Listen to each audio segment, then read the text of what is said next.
Ever wondered why the endoscope got tired of the mouth and decided to take the backdoor route? Well, you're about to find out.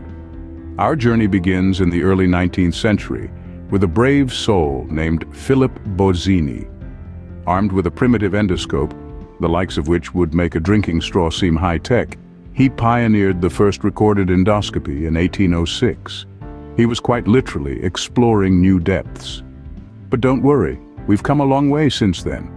Today's endoscopes and colonoscopes are far more sophisticated and, thankfully, far less uncomfortable.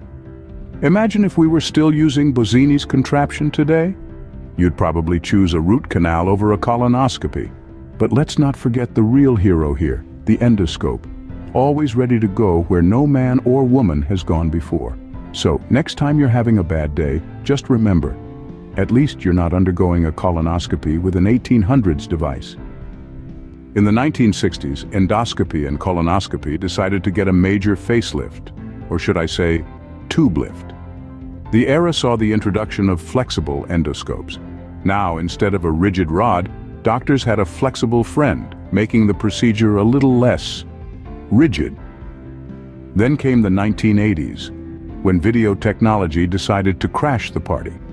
The endoscope was no longer just a tube, but a tube with a camera. It was like giving doctors their own private cinema. Only the popcorn was missing. Fast forward to the present day, and we're seeing the miniaturization of these devices. They're getting so small you'd think they were on a diet. This has made the procedures even more comfortable and less invasive for patients.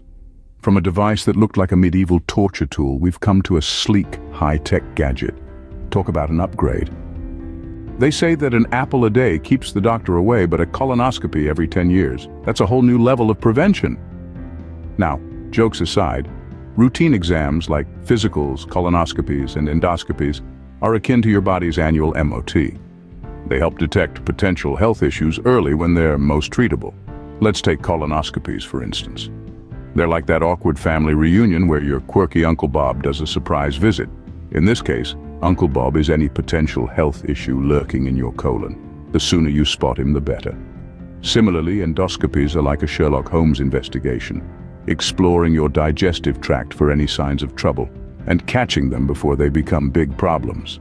So, as much as we'd love to keep doctors at bay with our apple a day, let's not forget the power of routine exams. They are truly our best defense against health issues. Remember, it's not just about adding years to your life, but life to your years. You might be wondering, what exactly are these exams looking for? Other than your last meal, of course. But in all seriousness, these procedures are designed to explore the uncharted territories of your insides, seeking out any signs of trouble. Imagine your doctor as an intrepid explorer, navigating the winding trails of your digestive system. They're looking for things like polyps, which are a bit like unsightly weeds in your garden. These can sometimes develop into cancer if left unchecked, so it's important to find them and nip them in the bud. Then there are tumors, the unwelcome guests that nobody wants at their party.